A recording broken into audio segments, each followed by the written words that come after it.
Elivaldo Barbosa, tudo bem, Elivaldo? Tudo bem, tranquilo. Tranquilidade, né? Até onde eu sei, né?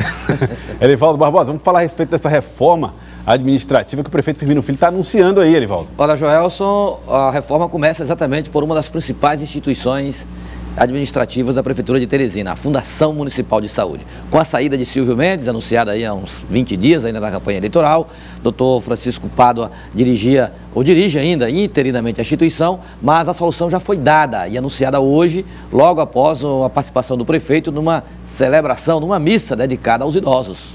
Muito bem, vamos acompanhar com Elivaldo Barbosa. O prefeito participou de missa dedicada ao idoso. Segundo o Firmino Filho, segmento social importante e favorecido com políticas públicas em Teresina. Nós estamos aqui celebrando a terceira idade, agradecendo a Deus pelas bênçãos recebidas, né, por todos os nossos idosos, e ao mesmo tempo renovando a nossa fé, a nossa esperança. Um momento de muito carinho. O prefeito também comentou a reforma que está fazendo no primeiro escalão da administração municipal. Até agora, só uma instituição, a Fundação Municipal de Saúde, está com situação resolvida. A única escolha que está confirmada é a do professor Charles Camila Silveira, que vai ser o novo presidente da Fundação Municipal de Saúde, deve assumir até o final dessa semana.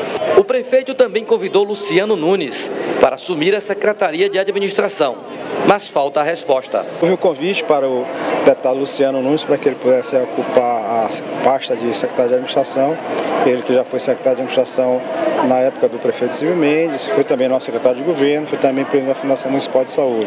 E o Luciano ficou de pensar e posteriormente dar uma resposta em relação a isso.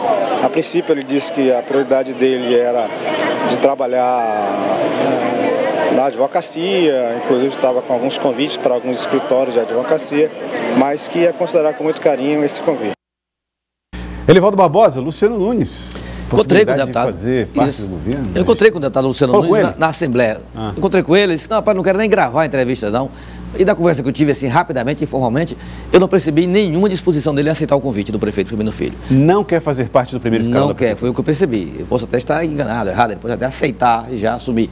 Mas eu não percebi muita disposição do deputado Luciano Nunes de aceitar esse desafio, não. É difícil dizer por que essa disposição não existe, não? Ele disse que está muito cedo, a eleição foi um dia desse, tá? Preciso primeiro analisar politicamente a situação eleitoral e dar um tempo e tal. Não estaria nos seus planos já assumir logo um desafio de um cargo tão importante como esse, que é no primeiro escalão da Prefeitura de Teresina. Cargo, inclusive, que ele já ocupou, mesmo com toda a deferência feita pelo prefeito Firmino Filho em relação a Luciano Nunes. Agora, com relação a Marden Menezes, que ultimamente, sem citar o nome do prefeito Firmino Filho, mas tem dado umas estocadas claras, não é, Joelson? Em relação ao que ele considera inadequado, comportamento, feito até críticas ao comportamento de lideranças do PSDB na campanha eleitoral, uma referência clara ao prefeito Firmino Filho. Hoje, o prefeito Firmino Filho, também sem citar o nome do deputado Marden Menezes, deu meio que uma resposta até dura em relação ao que pensa o tucano deputado estadual, ao que ele, gestor de Teresina, avalia sobre o desempenho das oposições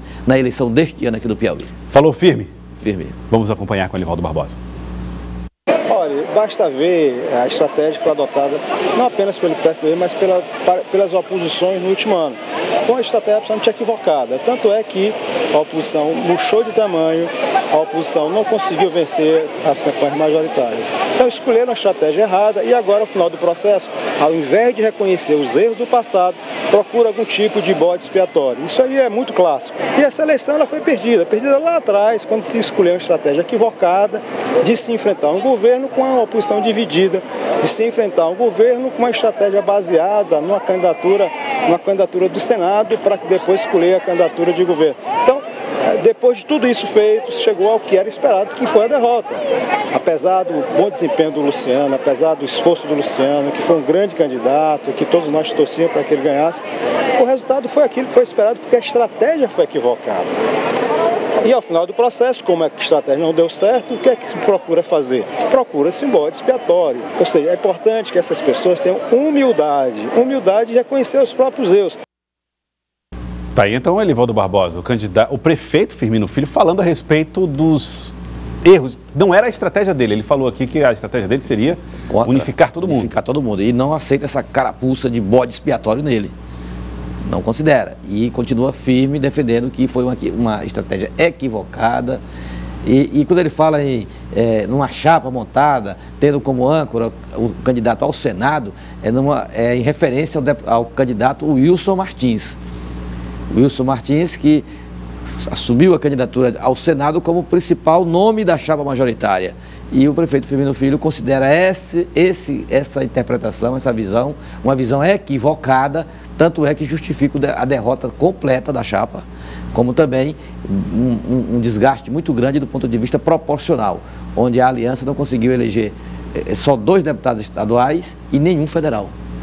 Então, ele foi muito claro e defende essa proposta. Falou até na entrevista, assim, mais na frente, dizendo que, olha, aí é aquela história do deputado Heráclito Fortes, é apostar que o político tem mesmo, no fundo do poço, uma mola, para quem sabe, batendo na mola, chegue de novo à superfície, porque do jeito que foi mesmo para chegar ao fundo do poço. Tá aí então, a opinião do prefeito de Teresina, Firmino Filho.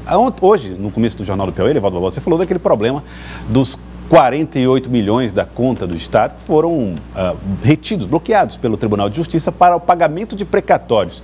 Quem saiu no prejuízo foram os municípios também, né? Exatamente, porque o dinheiro que foi bloqueado é o dinheiro do ICMS e esse tributo ele é repartido entre Estado e municípios. 25% são repassados aos municípios piauienses. Teresina, por exemplo, amarga um prejuízo considerável, inclusive hoje, que é hoje que é a data do repasse dessa verba. Aqui é a reunião do prefeito Firmino Filho com procuradores, com o presidente da PPM, né? O presidente da Gil PPM. Carlos, exatamente. Gil Estão Carlos. aí elaborando aí uma estratégia conjunta à PPM, Prefeitura de Teresina, para ver que ação tomar. Uma ação judicial, ou uma ação administrativa, ou simplesmente procurar um diálogo lá no Tribunal de Justiça para evitar que esse prejuízo também atinja, que esse corte prejudique os tesouros municipais, ou seja, as finanças dos municípios que já estão muito abaladas, segundo os próprios gestores. Tá, então, e o prefeito Firmino Filho falou a respeito dessa situação, mandou um áudio, na verdade, falando a respeito da situação provocada por esse bloqueio e o prejuízo que isso traz para a cidade de Teresina. Vamos ver o que ele disse. Basicamente, a PPM e a Prefeitura de Teresina vão tentar uma consideração do posicionamento do Tribunal de Justiça, que efetivamente houve um bloqueio das contas do Estado e no rol do bloqueio foram incluídas contas que eram de transferências constitucionais para os municípios. Todos nós sabemos que do ICMS 25% é destinado para os municípios do Estado do Piauí. Portanto, houve um bloqueio de uma conta que não era materialmente do Estado do Piauí, sim dos seus municípios. A gente vai pedir que esse bloqueio seja revertido, vamos pedir ao Tribunal de Justiça. Bom, então o Tribunal de Justiça deve tomar aí uma decisão. Aliás, a decisão foi tomada pelo Tribunal de Justiça do bloqueio das contas e agora é ver como vai se dar aí o desfecho desse caso, né? Pelo que o prefeito falou, vai buscar uma saída, digamos assim, no diálogo já com o Tribunal de Justiça para tentar, olha, se é para bloquear um determinado recurso do Estado, que não seja essa parte aí do ICMS, ou que seja qualquer outra receita que os municípios não sejam prejudicados. Me parece aí, então, que a disposição não é uma ação frontal, contestação, mas procurar, nesse primeiro momento, um diálogo para evitar esse prejuízo.